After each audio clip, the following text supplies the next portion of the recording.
நீங்கள் பார்த்து கொண்டிருப்பது உங்கள் ஜாஷுவா டிவி. சகல ஜனங்களுக்கும் நற்செய்தி.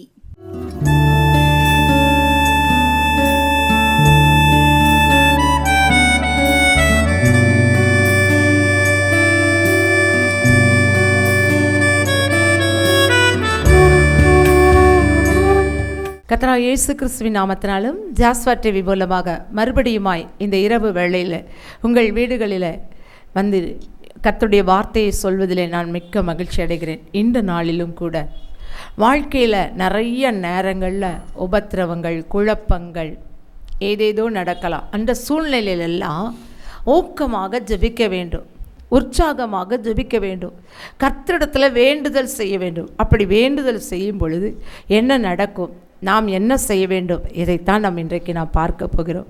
அநேக ஜெபங்கள் உண்டு, அதில் ஒரு ஜெபத்தை இன்றைக்கு பார்க்க போகிறோம். எடுத்து வாசிப்போம்.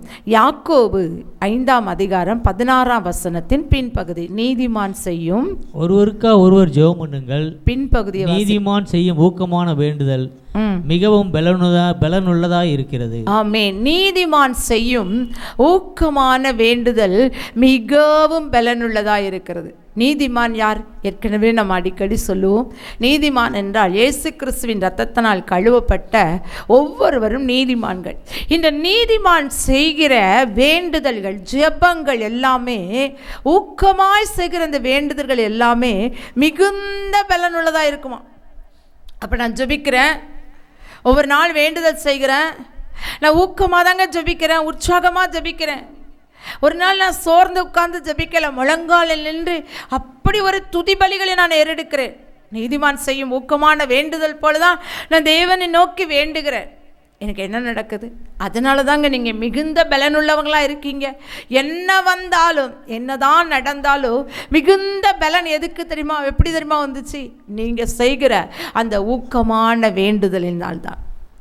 யாரெல்லாம் தேவனை நோக்கி ஊக்கமாக ஜெபிக்கிறார்களோ அவர்கள் செய்கிற எல்லா ஜெபங்களுக்கும், எல்லா வேண்டுதல்களுக்கும் கர்த்தர் பதில் கொடுப்பார். எப்படி? பலனுள்ள ஒரு பதில், மிகவும் பலனுள்ள ஒரு பதில்.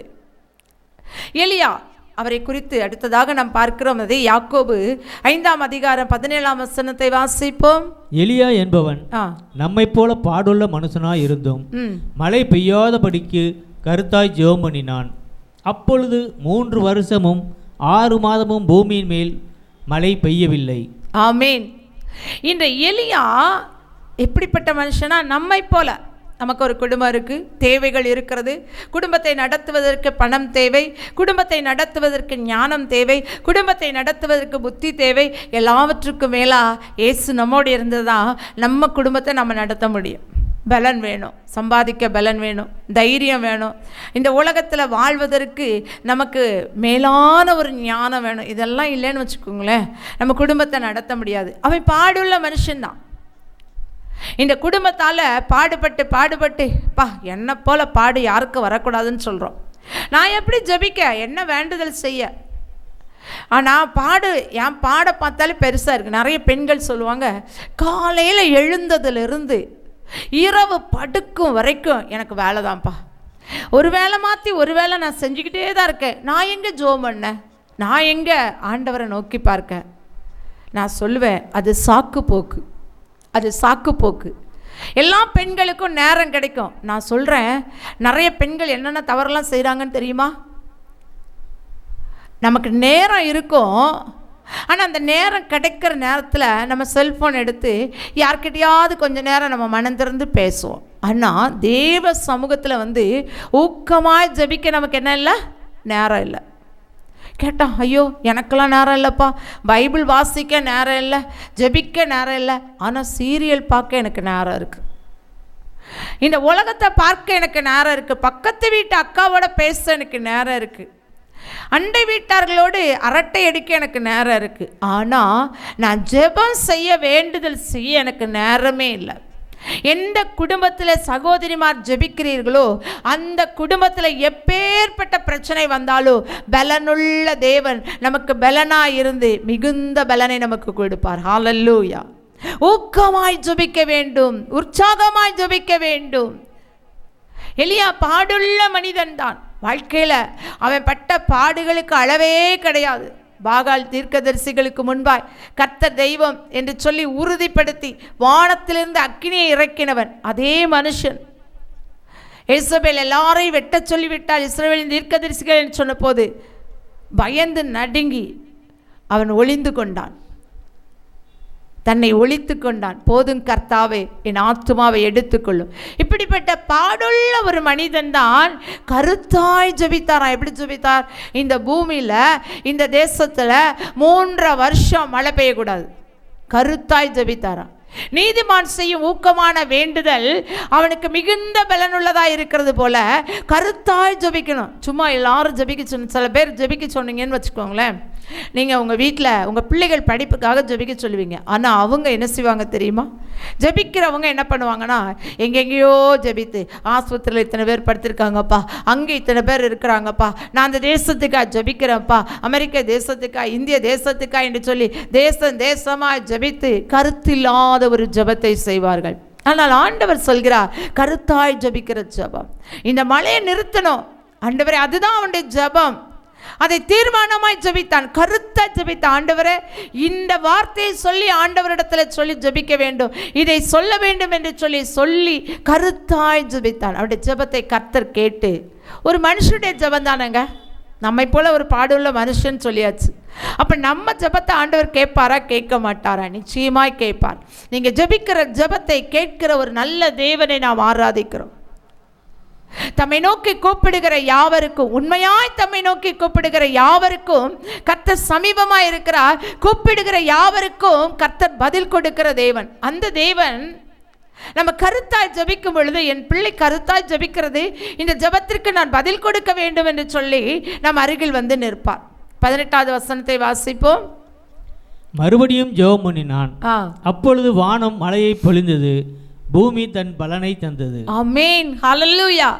ஜெபம் பலன் கொடுக்கக்கூடியது.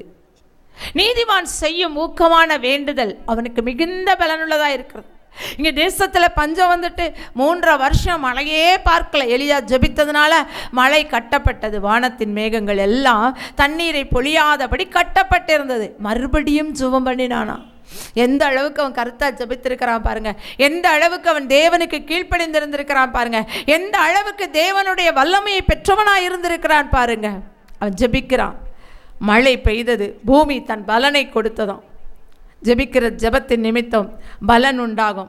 யாரெல்லாம் ஜெபிக்கிறோமோ, ஒருவேளை இன்றைக்கு நீங்கள் கண்ணீரோடு கூட இருக்கலாம், நான் ஜெபித்து பார்த்துட்டேன், எந்த பலனும் இல்லைன்னு நீங்கள் சொல்லியிருக்கலாம். ஆனால் ஆண்டவர் சொல்கிறார், நிச்சயமாய் பலன் உண்டு, நிச்சயமாய் பலன் உண்டு. அடுத்ததாக எடுத்து வாசிப்போம். அப்போஸ்தலர் 12ஆம் அதிகாரம் 5ஆம் வசனம். அப்போஸ்தலர் 12:5. நாம் ஜெபிக்கும் பொழுது கர்த்தர் நமக்கு பதில் கொடுக்கிற தேவன். நாம் ஜெபிக்கும் பொழுது நம்முடைய ஜெபத்திற்கு அவர் பலன் கொடுக்கிற தேவன். யாரெல்லாம் ஜெபிக்கிறோமோ அவர்களுக்கெல்லாம் கர்த்தர் பலத்தை கொடுக்கிற தேவன், ஆசீர்வதிக்கிற தேவன். எடுத்து வாசிப்போம். அப்போஸ்தலர் 12ஆம் அதிகாரம் 5ஆம் வசனம். அப்படியே பேதுரு சிறைச்சாலையிலே காக்கப்பட்டு இருக்கிறையில் சபையார் அவனுக்காக தேவனை நோக்கி ஊக்கத்தோடு ஜெபம் பண்ணினார்கள். ஆமென். அங்கே நீதிமான் ஊக்கமாய் வேண்டுதல் செய்யும் போது கர்த்தர் அதை கேட்டு மிகுந்த பலனுள்ளதாய் மாற்றினார். இங்கே சபையார் எல்லாரும் ஊக்கமாய் ஜெபிக்கிறார்கள். எதற்காக ஜெபிக்கிறார்கள் தெரியுமா? பேதுருவை சிறைச்சாலையில் வைத்து விட்டார்கள். அது யூதர்களுக்கு பிரியம் என்று சொல்லி தெரிந்ததுனால எப்படியாவது பேதுருவை என்ன செய்தணும், கொலை செய்து விட வேண்டும் என்று சொல்லி நினைத்த அந்த யோரோது ராஜா அவனை சிறைச்சாலையில் வைத்து விட்டார்கள். சபையார் எல்லாரும் சேர்ந்தார்கள், ஒன்று கூடி ஊக்கமாய் ஜெபித்தார்களாம். யாரும் சோர்ந்து போகல, அவிசுவாசமாக ஜெபிக்கல, விசுவாசத்தோடு கூட. சிறைச்சாலையில் 4 வகுப்புகள் நிறைந்த காவல் நிறைந்த ஒரு சிறைச்சாலையில் அவனை அடைக்கப்பட்டிருந்தான். நான் நினைக்கிற ஒவ்வொரு பகுதியும் 4 பகுதியாய் பிரிக்கப்பட்டு 4 பகுதியிலும் காவலாளர்கள் வைக்கப்பட்டு இருப்பார்கள். இப்படிப்பட்ட ஒரு சூழ்நிலையில் இருக்கிற மனுஷன் எப்படி தப்பி வருவான்? ஆனாலும் விசுவாசத்தோடு கூட சபையார் எல்லாரும் ஊக்கமாய் ஜெபித்தார்களாம். ஆண்டவரே, எப்படியாயிலும் பேதுருவை விடுதலையாக்கணும். ஏன்னா அதுக்கு முன்னாடி நம்ம வசனம் பார்த்தோன்னா 2வது வசனத்தில் 12:2 பார்த்தீங்கன்னா, யாக்கோபை அவர்கள் என்ன செய்து விட்டார்கள்? கொலை செய்து விட்டார்கள். ஆண்டவரை பறைசாற்றுகிறவர்களை கொலை செய்ய வேண்டும், ஆண்டவரை குறித்து பேசுகிறவர்களை இல்லாமல் பண்ண வேண்டும். இதுதான் பிசாசனுடைய திட்டம். இதை தெரிந்து கொண்டுதான் சபையார் எல்லாரும் எப்படி ஜெபித்தாங்க? ஊக்கமாக ஜெபிச்சிட்டாங்க. யாக்கோபு மரித்தது போல பேதுரு மரித்து போகக்கூடாதுப்பா, எப்படியாவது பேதுருவை காப்பாற்றும், பேதுருவை விடுவித்தரலும், பேதுருவை வெளியே கொண்டு வாரும் என்று சொல்லி ஜெபிக்க ஆரம்பித்தார்கள். 12ஆம் அதிகாரம் 7ஆம் வசனம் வாசிப்போம். அப்போஸ்தலர் 12. அப்பொழுது கர்த்தருடைய தூதன் அங்கே வந்து நின்றான். அறையிலே வெளிச்சம் பிரகாசித்தது. அவன் பேதுருவை விலாவிலே தட்டி, சீக்கிரமாய் எழுந்திரு என்று அவனை எழுப்பினான். உடனே சங்கிலிகள் அவன் கைகளில் இருந்து விழுந்தது. ஆமென், ஹல்லேலூயா. இவங்க ஜெபிக்கும் போதே வானத்துல தூதர்களால இருக்க முடியல. கர்த்தர் கட்டளை கொடுக்கிறார், போ அங்க போய் பேதுருவை என்ன செய், விடுவிச்சிரு. அங்கே இருள், ஒரு இருள் நிறைந்த ஒரு இடத்துல, அந்த சிறைச்சாலையில் அந்த பேதுரு இருக்கிறார். இன்றைக்கும் உங்களுடைய வாழ்க்கையில் ஒருவேளை இருள் நிறைந்த இடத்துல இருக்கும் பொழுது, உங்களுக்காக ஜபிக்கிறவர்கள் ஜபிக்கும் பொழுது, ஒருவேளை ஊக்கமாக ஜபிக்கிறவர்கள் யாராயிருந்தாலும் ஜபிக்கும் பொழுது, கர்த்தர் அந்த இருளை நீக்கி அங்கே ஒரு பிரகாசத்தை உண்டு பண்ணுவார். அந்த இருள் நீங்கி அங்கே பிரகாசம் வந்ததாம். அந்த அறை முழுவதும் ஒரு பிரகாசம் வந்ததாம். என்னவோ நடக்கட்டும், எனக்கு என்ன, எனக்கு ஆண்டவர் இருக்கிறார், ஆண்டவர் சித்தம் இல்லாமல் ஒன்றும் நடக்காது என்று சொல்லி பேதுரு அழகா அமைதியாக தூங்கிக்கிட்டு இருக்கான். அப்போ அவனை தட்டி எழுப்புகிறார். அவனை தட்டி எழுப்பி, எழுந்துரு, நீ என்ன செய்ய, சீக்கிரமாக எழுந்துரு, நம்ம எல்லாரும் இப்போ தப்பிச்சு போகணும் அப்படின்னு சொன்னோன்னே அவனுடைய கட்டுகள் என்ன செஞ்சுட்டு கழன்று போயின. இன்னைக்கு ஒருவேளை நீங்கள் கட்டப்பட்ட ஒரு சூழ்நிலையில் ஏதோ ஒரு விதத்தில் ஏதோ பிசாசின் கட்டுகள், செய்வனை கட்டுகள், மந்திர கட்டுகள், பொல்லாத ஆவிகளின் கட்டுகள், ஏதோ ஒரு விதத்தில் மனிதர் உண்டாக்கின கட்டுகள், என்னால் செயல்படவே முடியலங்க, யாருக்காவது நான் அடிமையாக இருக்கிறேன், அவங்க எனக்கு உதவி செய்கிறதுனால நான் அவங்களுக்கு அடிபணிந்து இருக்கிறேன், இப்படிப்பட்ட கட்டுகளை கர்த்தர் கலண்டு விட பண்ணுகிறார். அங்கே கட்டுகள் கலந்தன. இருள் நீங்கின போது கட்டுகள் கலன்று ஓடின. சபையார் ஜெபித்தார்கள் ஊக்கமாய். அந்த ஜெபத்தை கேட்டு கர்த்தர் பேதுருவின் கட்டுகளை அவிழ்த்தார். அவன் நிம்மதியாக தான் தூக்கிட்டு இருந்தான். ஆனால் சபையார் ஜெபித்த ஜெபத்தினால அங்கே தேவதூதன் இறங்கி என்ன செய்தான், பேதுருவின் கட்டுகளை அவிழ்த்து விட்டார்கள். ஹல்லேலூயா. இந்த ராத்திரி வேளையிலோ இந்த செய்தியை கேட்கிற உங்கள் வாழ்க்கையில் இருக்கிற இருள் நீங்கி கட்டுகள் எல்லாம் கலன்று போகும். ஆமென், ஹல்லேலூயா. அடுத்ததாக வாசிப்போம் அதே 12ஆம் அதிகாரம் 10ஆம் வசனத்தை. அவர்கள் முதலாம் காவலையும் 2ஆம் காவலையும் கடந்து நகரத்துக்கு போகிற இரும்பு கதவண்டையிலே வந்தபோது அது தானாய் அவர்களுக்கு திறவுண்டது. ஆமென், ஹல்லேலூயா. அதன் வழியாய் அவர்கள் புறப்பட்டு ஒரு வீதி நெடுக நடந்து போனார்கள். ஆமென். போதும். இங்கே பார்த்தீங்கன்னா என்ன நடக்குன்னா, முதலாம் காவல், 2ஆம் காவல். முதலாம் காவல்லையும் காவலாளிகள் இருந்திருப்பாங்க, 2ஆம் காவலிலும் காவலாளிகள் இருந்திருப்பாங்க. கர்த்தர் ஒரு மனுஷனை விடுவிக்கணும்னா எத்தனை பேர் வந்தாலும் ஒன்று செய்ய முடியாது. ஆமென், ஹல்லேலூயா. அவர்கள் எனக்கு விரோதமாய் கூட்டம் கூடுவார்கள், ஆனாலும் அந்த கூட்டம் என்னையும் உங்களையும் ஒன்றும் செய்யாது. ஆமென், ஹல்லேலூயா. உன் பக்கத்தில் 1000 பேரும் உன் வலது பக்கத்தில் 16,000 பேர் விழுந்தாலும் அது உன்னை அணுகாது. துன்மார்க்கருக்கு வரும் பலனை உன் கண்களால் மாத்திரம் காண்பாய் என்று சொன்ன தேவன் நிச்சயமாய் உங்களுக்கு விரோதமாய் எழும்புகிறவர்களுக்கு வழக்கொள்ள வருகிற பலனை நீங்கள் பார்ப்பீர்களே அன்றி உங்களை ஒரு நாள் அது சேதப்படுத்தாது.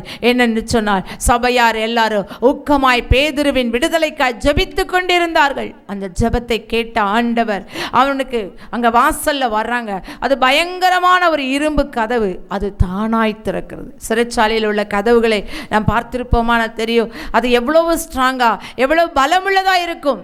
அந்த கதவு தானாய் திறந்தது. ஆமென், ஹல்லேலூயா.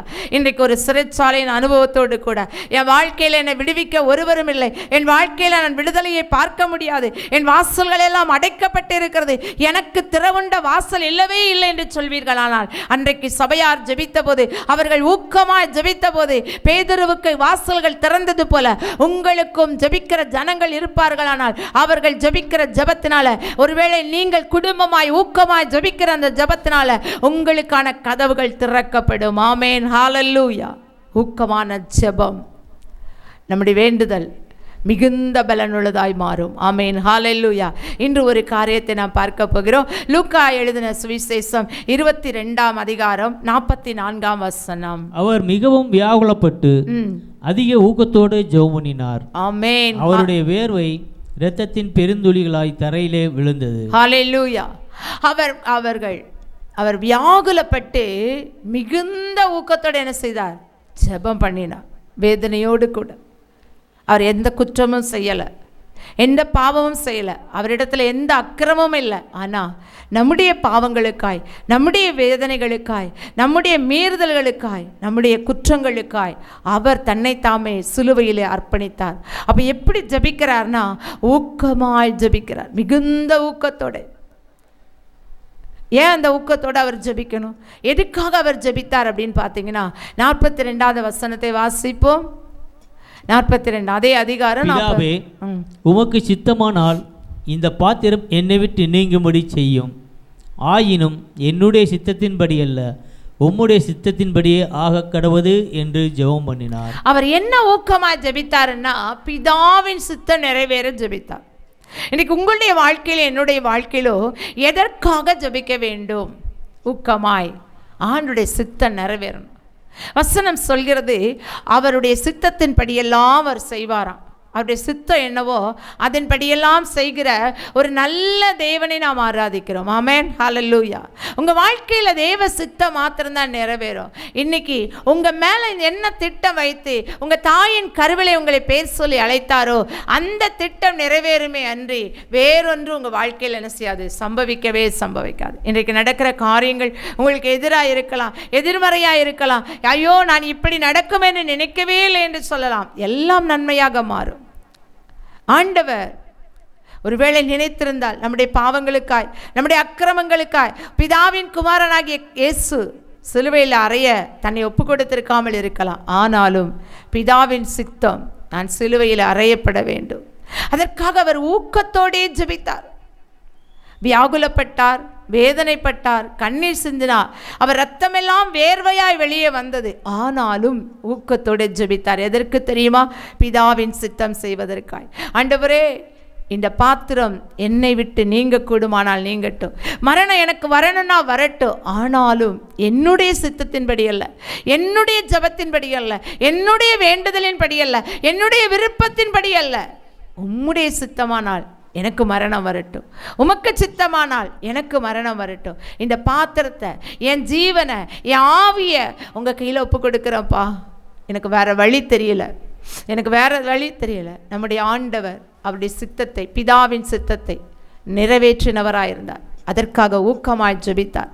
இந்த ராத்திரி வேளையிலும் கூட நீங்களும் உங்களுடைய வாழ்க்கையில் ஆண்டவரை போல, இயேசுவை போல ஊக்கமாய் ஜெபிக்கணும். ஆண்டவரே, என்னுடைய சுய விருப்பம் இல்லைப்பா, என்னுடைய எண்ணம் இல்லைப்பா, என்னுடைய நினைவு இல்லைப்பா, உங்கள் சித்தம், உங்கள் விருப்பம் நிறைவேறணும்னு ஊக்கமாய் ஜெபிக்கும் பொழுது எல்லாவற்றையும் செய்து முடிக்கிற கர்த்தர், நமக்காக யாவையும் செய்து முடித்தவர், நம்முடைய வாழ்க்கையில் அவருடைய சித்தத்தை நிறைவேற்றுவார். அதற்காக ஊக்கமாய் ஜெபிப்போமா? கர்த்தரை நோக்கி இந்த இரவு வேளையில் பார்ப்போம். ஆண்டவரே, இந்த ராத்திரி வேளையிலும் ஆண்டவரே ஊக்கமாய் ஜெபிக்க எங்களுக்கு எப்படி ஜெபிக்க வேண்டும் என்று சொல்லி உடைய வார்த்தையின் மூலம் கற்றுக் கொடுத்தீர் ஐயா. எங்களுடைய வாழ்க்கையில் ஊக்கமாய் மன சந்தோஷத்தோடு கூட, உற்சாகத்தோடு கூட ஜெபிக்க, கருத்தாய் ஜெபிக்க எங்களுக்கு கிருபை தாரும் ஆண்டவரே. இந்த நாளிலும் கூட கர்த்தாவே, நாங்கள் அப்படி ஜெபிக்கும் பொழுது எங்கள் இருள் நீங்கி ஒரு பிரகாசம் வரட்டும், கட்டுகள் எல்லாம் கலந்து போகட்டும், அடைக்கப்பட்ட கதவுகள் திறக்கப்படட்டும். உம்முடைய சித்தம் மாத்திரம் நிறைவேற எங்கள் ஒவ்வொருவரையும் ஒப்புக் கொடுக்கிறோம். பெரிய காரியங்களை செய்யும் மீட்பர் இயேசுவின் நாமத்தில் நல்ல பிதாவே, ஆமேன், ஆமேன். இந்த செய்தியை கேட்ட உங்கள் யாவரையும் கர்த்தர் தாமே ஆசீர்வதிப்பாராக. ஆமேன், ஆமேன்.